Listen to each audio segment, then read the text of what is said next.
저는 예전에 초등학교 때부터 축구를 참 많이 좋아했습니다. 그래서 친구들과 함께 이렇게 뛰어노는 걸 좋아했고 많이 이렇게 골도 넣어보려고 욕심을 부렸는데 어느새부턴가 몸이 말을 제대로 안 듣기를 시작해서 친구들이랑 많은 싸움을 하다가 결국에는 제가 골대를 지키는 골키퍼라는 역할을 맡았습니다. 그렇게 해서 초등학교, 중학교, 고등학교 그리고 대학교에 이르기까지 내내 저는 골키퍼라는 역할을 벗어나지 못했습니다. 오히려 지금에 와서는 그 골키퍼라는 역할이 아니면 축구에서 다른 역할을 맡게 되면은 몸이 어색하고 제대로 된 역할을 할 수 없는 그런 느낌을 받게 되지요. 반대로 이제 저와 함께 대학 생활을 했던 조지현 전도사님은 수비수였습니다. 그래서 발이 빠른 걸 이용해서 이곳저곳을 돌아다니면서 제가 맡고 있는 골대로 공이 오려고 하면 적극적으로 막느라 열심히 뛰어다니는 모습을 보고 또 제가 막고 혹은 조 전도사님이 막았을 때 잘했다면서 서로 칭찬하는 그런 기억들이 자주 났습니다. 그런데 중요한 것은 어떤 것이냐면 각자 맡은 역할이 서로가 해야 되는 역할, 서로가 있어야 되는 위치가 각자 다르다는 것이죠. 만약에 제가 조 전도사님과 함께 이렇게 플레이를 해야 되는데, 경기를 해야 되는데 제가 골키퍼임에도 수비수 하고 싶어서 갑자기 제가 골대 밖으로 나가면 어떻게 될까요? 제가 속해 있는 팀이 엄청난 실점을 하게 되겠죠. 수많은 실점을 하게 될 겁니다. 반대로 조지현 전도사님이 저와 같이 경기를 한다고 했었을 때 수비수인 전도사님이 저와 함께 골대에 있게 되면 어떻게 될까요? 막아야 하는데 막아야 되는 그 공간의 구멍이 크게 날 겁니다. 마찬가지로 많은 실점을 하게 되겠죠. 각자가 맡은 자리에서 각자가 해야 되는 역할이 제대로 이루어지지 않을 때 서로가 이기기 위해서 하나의 목적을 가지고 움직임에도 불구하고 좋지 않은 결과를 맞이할 수밖에 없다는 것입니다. 오늘 우리가 읽었던 그 본문에서 우리는 몇 가지 배경을 가지고 이 말씀을 좀 자세히 살펴보고자 합니다.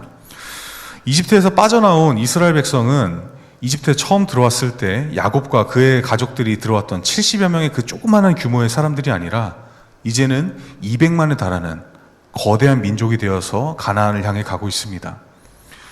하나님께서 많은 역사들을 보여주셨지요. 홍해를 갈라주셨고 광야에서 그들에게 먹을 것을 부족하지 않게 해주셨습니다. 그리고 물이 부족한 그곳에서 이스라엘 백성들은 필요할 때마다 하나님께서 공급해 주시는 그 물을 먹으며 어떻게든 광야를 헤쳐나갈 수 있었죠.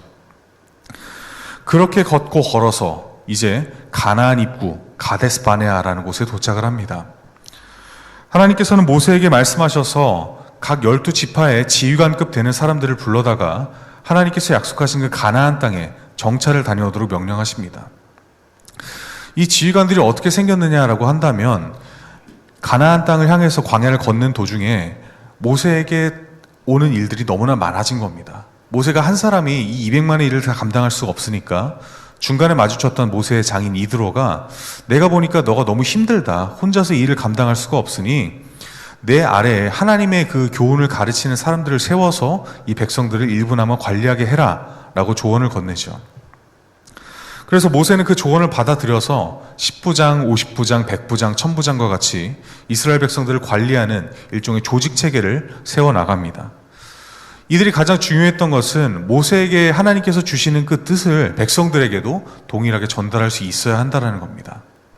그래서 모세가 재판을 통해서 하나님의 뜻을 가려주는 것처럼 그 10부장이나 50부장과 같은 그런 지휘관들도 일정 부분 그런 역할을 감당했어야 한다는 것이죠. 그러면 하나님께서 지금 가나안 땅을 정탐하라고 했었을 때 이들에게 가장 필요한 임무는 무엇이었을까요? 아마도 가나안 땅을 정탐하면서 그들이 하나님께서 주신 땅이 얼마나 비옥한 땅인가, 그리고 하나님께서 얼마나 그 위험한 적들을 그들로 하여금 놀라운 승리를 거두게 하실 것인가, 그것에 대해서 분명히 이야기하기를 바라셨을 겁니다. 그런데 우리가 말씀을 통해 알다시피 40일 동안 가나안 땅을 정탐하고 돌아온 지휘관들의 말은 어땠습니까? 여호수아와 갈렙을 제외하고는 그 거인들, 아낙 자손들, 그리고 강력한 아말렉 족속이나 그 이방 민족들을 우리는 이길 수 없다. 그들 앞에서 우리는 메뚜기와 같은 존재다라고 부정적인 결론을 내게 됩니다. 하나님께서 그들에게 주셨던 임무가 분명히 있었음에도 불구하고, 그리고 그 역할을 위해서 그들이 세워졌음에도 불구하고 그들이 40일 동안 정탐을 하면서 이스라엘 백성들에게 내놓았던 결론은 하나님께서 원하시던 결론과는 정반대의 방향이었습니다. 그러나 여호수아와 갈렙만큼은 그 의견에 동의하지 않고 하나님께서 그들을 우리의 밥으로 주셨다. 하나님께서 우리가 그 땅을 얻도록 예비하신 땅이니 우리는 두려움 없이 나아갈 수 있다라고 강변하죠. 그래서 어떻게 됐습니까? 여호수아와 갈렙을 제외하고 그 작년 세대는 광야에서 40년 동안 헤매다가 가나안 땅에 들어가지 못하고 다 죽게 됩니다. 하나님께서 여러 부분을 통해서 그들에게 하나님 자신이 누구신지를 너무나 많이 보여주셨습니다. 불기둥과 구름기둥을 통해서 그들과 함께 하시던 아까 그 말했던 많은 기적들을 통해서 하나님께서는 분명히 그들에게 말씀하시죠.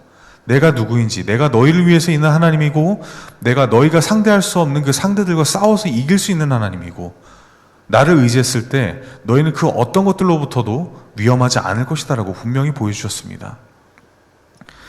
그런데 이스라엘 백성들은 언제 그러냐는 듯이 그 상황들을 잊어버리고 10명의 지휘관들이 내놓는 그 부정적인 의견에 휘둘려서 우리가 다시 이집트로 돌아가는 것이 나을 뻔했다라고 그렇게 한 목소리로 성토하기 시작합니다. 사실 생각해보면 이 정탐의 임무에서 이스라엘 지휘관들, 나아가서는 이스라엘 백성들이 받은 임무는 단순했습니다. 그저 하나님께서 약속하신 땅을 보고 그리고 그 땅으로 들어가면서 그들이 경험할 승리를 기대하는 마음으로 나아갔으면 되는 것이죠. 가데스바네아라고 한다면 예루살렘까지는 얼마 걸리지 않는 거리입니다. 말 그대로 코앞에 약속의 땅이 있는데 하나님께서 약속하신 그 약속의 땅에 그들은 하나님께서 함께 계심에도 불구하고 우리가 저 땅에 들어갈 수 없다라는 결론으로 다가가 버리는 것이죠. 어쩌면 우리도 마찬가지일지 모릅니다. 우리가 어둠을 헤매고 있었을 때 우리에게 보이는 빛을 향해서 나아가면 되는 건데 내 주변에 있는 어둠이 내 주변을 밝혀주지 않는다고, 내 주변이 어두워서 내 앞에 무엇이 있는지 알지 못한다고 해서 그 빛을 향해 발걸음을 내딛지 않는 것과 똑같습니다. 출구는 거기에 있는 걸 분명히 알고 있는데 그곳으로 가야 하는데 그런데 내 주변에 있는 어둠이 두려워서 나아가지 못하는 것과 다를 것이 없는 것이죠. 광야에 있는 그 40년의 시간은 그래서 하나님께서 그들에게 주시는 인고의 시간인가 동시에 다시 한번 연습하는 시간이기도 했습니다. 우리가 알다시피 이집트에서 노예 생활을 했던 이스라엘 백성들이 보낸 시간은 400년이었습니다. 10년만 지나도 강산이 변한다고 하는데 400년의 시간 동안 이스라엘 백성들이 이집트의 노예로 살면서 하나님에 대한 기억이 어떻게 변했을지는 우리가 모두 상상할 법합니다. 그래서 처음 이스라엘 백성들에게 모세가 왔을 때, 모세를 보내셨을 때 하나님은 분명하게 아브라함의 하나님이요 이삭의 하나님이요 야곱의 하나님이다. 그들에게 했던 언약을 내가 기억하고 너희들을 다시 한번 언약의 땅으로 이끌어내기 위해서 내가 모세와 아론을 보낸다라고 자기를 분명히 나타내셨죠.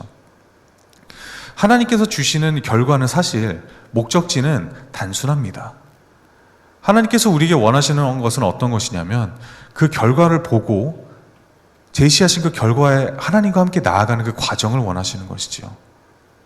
우리가 그 결과에 나아가기 위해서 변화해야 되는 것을 아시기 때문에 우리가 결과를 향해서 우리가 뼈를 깎는 노력을 하지 않으면 그곳에 나아갈 수 없다는 사실을 아시기 때문에 하나님께서는 그 어려운 부분을 하나님께서 도와주시겠다라고 말씀하시고 우리에게 그 목적지를 제시해 주시는 것입니다. 이스라엘 백성들은 그래서 그 40일 동안에 정탐 결과를 받아들고 패닉에 빠지게 됩니다. 그리고 모세를 쳐 죽이려는 그런 움직임을 보이게 되죠. 하나님께서는 참다 못해 내가 언제까지 이 백성들을 참아주어야 되겠느냐, 봐줘야 되겠느냐라고 말씀하시면서 이 백성들을 죽이고 모세를 통해서 새로운 백성들을 일으키겠다 말씀하십니다. 겨우겨우 모세가 간구했기 때문에 하나님께서는 당장에 이스라엘 백성들을 멸하시는 것을 멈출 수 있었죠. 그래서 민수기 14장 27절부터 30절에는 하나님께서 이렇게 말씀하셨습니다. 나를 원망하는 이 악한 회중에게 내가 어느 때까지 참으랴. 이스라엘 자손이 나를 향하여 원망하는 바 그 원망하는 말을 내가 들었노라. 그들에게 이르기를 여호와의 말씀에 내 삶을 두고 맹세하노라. 너희 말이 내 귀에 들린 대로 내가 너희에게 행하리니 너희 시체가 이 광야에 엎드러질 것이라. 너희 중에서 20세 이상으로서 계수된 자 곧 나를 원망한 자 전부가 여분네의 아들 갈렙과 눈의 아들 여호수아 외에는 내가 맹세하여 너희에게 살게 하리라 한 땅에 결단코 들어가지 못하리라. 참 무서운 말씀이죠. 그들에게 약속했던 그 꽃길과 같은 그 땅이 그들에게 한순간에 막혀버린 겁니다. 그러자 이스라엘 백성들은 14장 40절에서 패닉에 빠져서 하나님께 다급하게 이렇게 요청합니다. 보소서 우리가 여기 있나이다. 우리가 여호와께서 허락하신 곳으로 올라가리니 우리가 범죄하였음이니이다. 너무 늦었죠. 하나님 앞에 그들이 범죄했다는 사실을 깨닫기 전에 이미 그들이 돌이켰어야 했습니다. 하나님께서 약속하신 땅을 주셨는데 그 땅으로 내가 너희와 함께 나아갈 것이다 라고 말씀하셨는데, 그런데 그들은 단순히 그들의 지휘관들의 말만 듣고 하나님께서 약속하셨다던 그 땅을 자기 스스로 포기해버렸던 것이죠. 모세는 그래서 이들이 급하게 하나님께서 약속하신 그 땅으로 나아가겠습니다, 우리가 잘못했습니다라고 다급하게 나아가는 이스라엘 백성들을 만류합니다. 너희가 이미 하나님 앞에서 잘못했으니 너희가 아무리 나아가봤자 하나님께서 너희와 함께 하실 수가 없다. 그저 하나님 앞에 엎드려 잘못을 비는 것만이 우리가 지금 당장 필요한 일이다라고 만류를 하죠. 그러나 말을 듣지 않은 이스라엘 백성들 대부분이 아말렉 사람들과 가나안 사람들에게 싸움을 겁니다. 결과는 우리가 아는 것처럼 이스라엘 백성들은 크게 패했고 호르마로 후퇴했다라고 성경은 우리에게 얘기해주고 있습니다. 이스라엘 백성들을 하나님께서 버리신 것일까요? 이 이후로 하나님께서 그 백성들을 포기하셨던 것일까요? 그것은 아니겠죠. 하나님께서는 분명히 전제를 거셨습니다. 20세 이상으로서 계수된 자, 그들은 가나안에 들어가지 못한다. 다시 말해서 그들의 후손들은 내가 다시 한번 벼려내서, 나의 백성으로 벼려내서 가나안에 들어가게 하겠다라고 그렇게 말씀해 주신 것이죠. 우리가 여기에서 중요하게 봐야 될 것은 13장에서 그들이 40일 동안의 정탐을 하고, 그리고 14장에서 하나님에 대해서 거역한 이후에 호르마에서 크게 패퇴한 다음에 나왔던 그 말씀이 어떤 것인가에 대해서 좀 주목해 볼 필요가 있습니다. 13장과 14장의 그 이야기들 이후에 15장에 나타나는 이야기는 다름 아닌 제사입니다. 왜 제사가 나타났을까? 하나님께서 우리에게 주시는 그 말씀에서는 하나님의 그 말씀을 제대로 이해하는 것이 무엇보다 중요하다는 것을 우리에게 보여주고 있는 것이죠. 민수기 14장 3절부터 4절의 말씀을 여러분과 제가 함께 읽을 수 있으면 좋겠습니다. 민수기 14장 3절부터 4절의 말씀을 함께 읽겠습니다. 어찌하여 여호와가 우리를 그 땅으로 인도하여 칼에 쓰러지게 하려 하는가? 우리 처자가 사로잡히리니 애굽으로 돌아가는 것이 낫지 아니하랴. 이에 서로 말하되 우리가 한 지휘관을 세우고 애굽으로 돌아가자 하매. 아멘. 14장 3절에서 돌아가다라고 이스라엘 백성들이 불평하고 있는 그 내용은 돌아가다라는 의미도 가지고 있지만 외면하다라는 뜻도 가지고 있습니다. 이스라엘 백성들이 하나님의 명령을 거역했었을 때 그들이 선택한 것은 자기가 편했던 이집트 땅으로 돌아간다라는 의미도 가지고 있지만, 하나님께서 그들에게 주신 그 임무를, 그 명령을 외면하겠다라는 의미도 같이 가지고 있는 것이죠. 다시 말해서 그들은 하나님을 저버린 겁니다. 자기가 알아서 하나님을 저버렸기 때문에 하나님은 더 이상 그들에게 승리를 주실 수 없었고, 하나님께서 그들에게 더 이상 약속된 땅으로 들어갈 수 있도록 인도하실 수가 없던 것이죠. 분명히 이스라엘에게 하나님께서 내리시는 명령은 일견 보기에는 굉장히 어려워 보입니다. 가나안 땅에 살고 있는 사람들이 만만한 사람들이 아닌 것은 분명 맞습니다.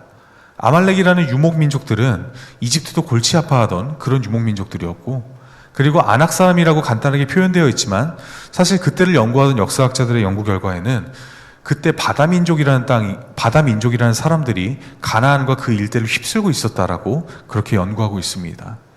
그리고 그 바다민족이라는 사람들은 이집트가 남겼던 그 고대의 기록들을 보면은 이집트조차 어찌할 수 없을 만큼 굉장히 강력한 사람들이었다라고 많은 기록들이 이야기하고 있죠. 말 그대로 이스라엘이 함부로 덤볐다가는 민족 자체가 위험할 수도 있는 그런 상대들인 것입니다.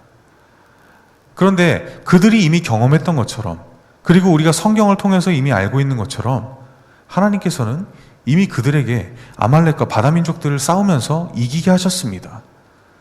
아니, 이미 그 전부터 그 당시에 세계 최강이라고 불릴 만한 이집트의 군대도 홍해 바다에 수장시켜 부리신 분이 바로 하나님이셨고, 그들은 그 현장을 목격했었습니다. 하나님께서 내리시는 명령이 무리해 보이더라도 하나님이라는 분이 그들과 함께 했었을 때 가능하다라는 사실을 그들은 자꾸만 잊어버리고 있었던 것이죠. 우리에게 목적지가 있다면, 그리고 우리에게 나아가야 될 방향이 정확히 지시만 되어 있다면 우리는 어떤 상황에서고 하나님께서 우리에게 함께 하신다는 사실을 잊지 말고 나아가기만 하면 됩니다. 하나님을 의지하며 나아가기만 했었을 때 하나님은 우리의 발걸음에 힘을 주시고 우리의 눈을 밝혀주시고 우리 앞에 있는 위험들을 먼저 치워주시는 분이시죠. 믿으시죠? 하나님께서 우리가 앞에 나아갔었을 때 하나님은 앞서 싸워주시는 분이십니다. 이집트 군대가 쳐들어왔었을 때 모세에게 하나님께서 하셨던 말씀을 떠올려 보십시오. 내가 그들에게 하는 것을 보라라고 말씀하셨지 그들과 나가 싸우라라고 말씀하지 않으셨습니다. 그리고 아말렉과 싸울 때도 하나님께 두 팔을 들었던 그 아론과 훌, 그 도와줬던 그 모습에 따라서 아말렉과의 전투에서 하나님은 이길 수 없는 조건임에도 불구하고 이스라엘 백성들을 싸워 이기게 하셨습니다. 이미 불가능한 조건들을 하나님은 하나님이라는 그 스스로의 존재로서 극복시키셨던 것이죠. 민수기 6장 24절부터 27절의 말씀은 이스라엘 사람들이 지금도 자녀들에게 해주는 굉장히 유명한 축복의 말씀입니다. 우리가 그 말씀을 다시 한번 읽을 수 있기를 원합니다. 함께 읽겠습니다. 여호와는 내게 복을 주시고 너를 지키시기를 원하며 여호와는 그의 얼굴을 내게 비추사 은혜 베푸시기를 원하며 여호와는 그 얼굴을 내게로 향하여 드사 평강 주시기를 원하노라 할지니라 하라. 그들은 이같이 내 이름으로 이스라엘 자손에게 축복할지니 내가 그들에게 복을 주리라. 아멘. 이 축복의 말씀을 주신 분이 누구십니까? 모세와 아론이 지어낸 건가요? 그들에게 사기를 북돋우기 위해서 그렇게 그들에게 일부러 문구를 지어내서 준 걸까요? 아니죠. 모세와 아론에게 하나님께서 그들이 이렇게 축복을 하면 될 것이다 라고 알려주고 계시는 내용입니다. 하나님께서 이스라엘 백성들에게 그렇게 해주시겠다라는 것이죠. 그의 얼굴을 내게 비추사 은혜 베푸시기를 원하시는 분이 하나님이시고 그 얼굴을 그들에게로 향하여 드셔서 평강 주시기를 원하시는 분이 바로 하나님이시라는 것입니다. 이미 그들에게 하나님께서는 평강을 주시기를 원하고 은혜를 베푸시기를 원하고 계시다라는 사실입니다.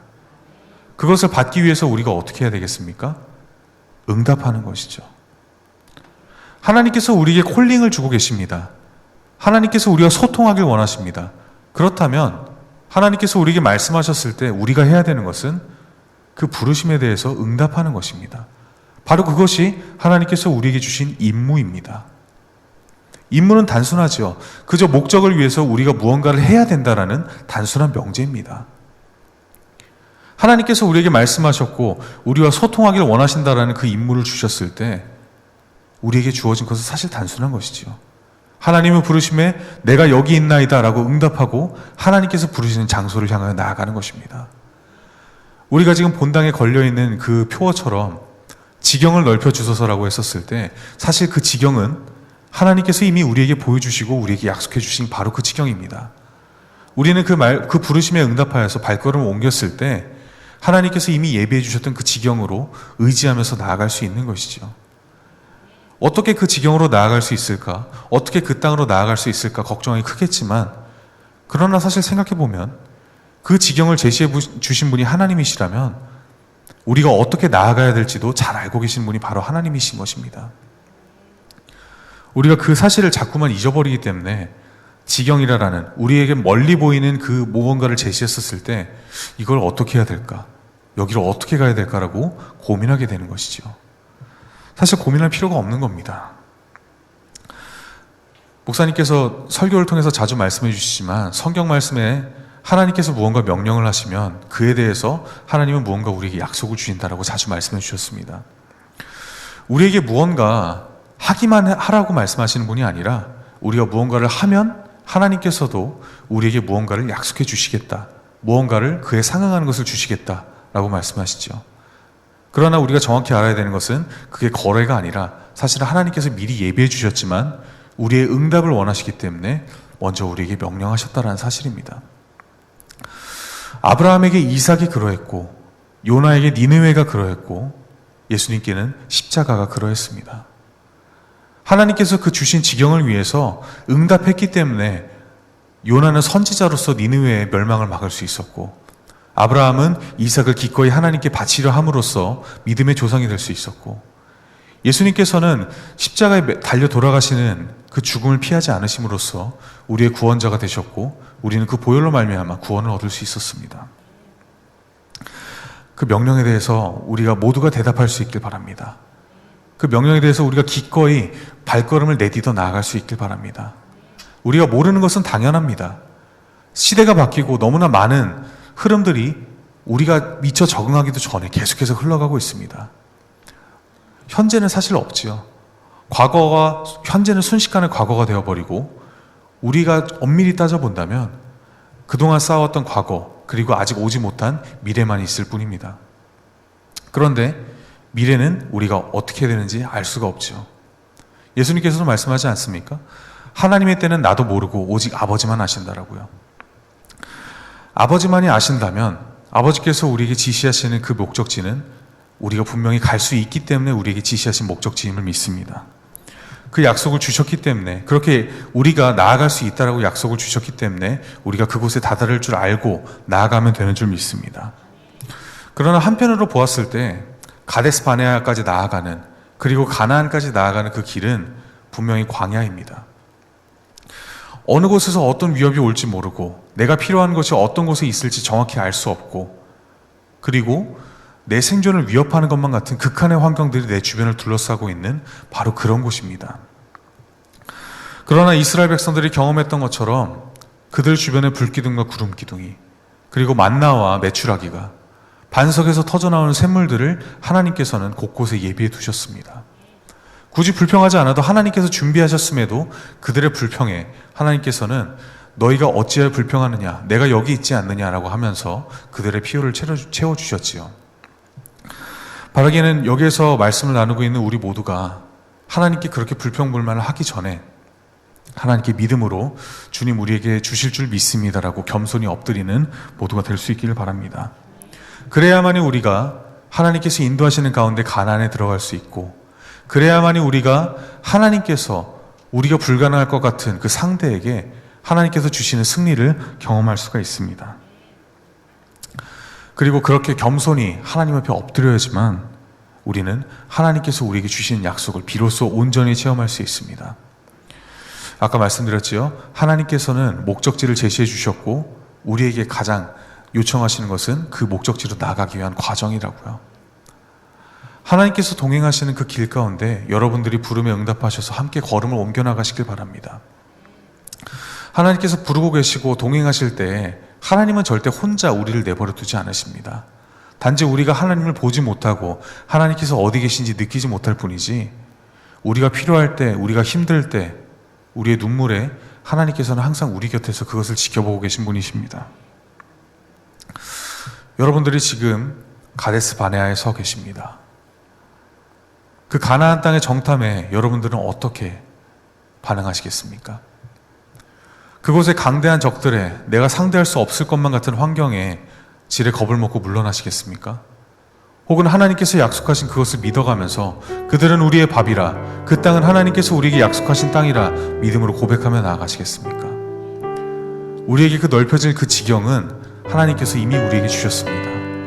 세상을 이기었노라라고 우리에게 선포해 주시는 그 하나님께서 세상을 먼저 우리 대신에 이기시고 우리에게 약속해 주신 바로 그 지경입니다.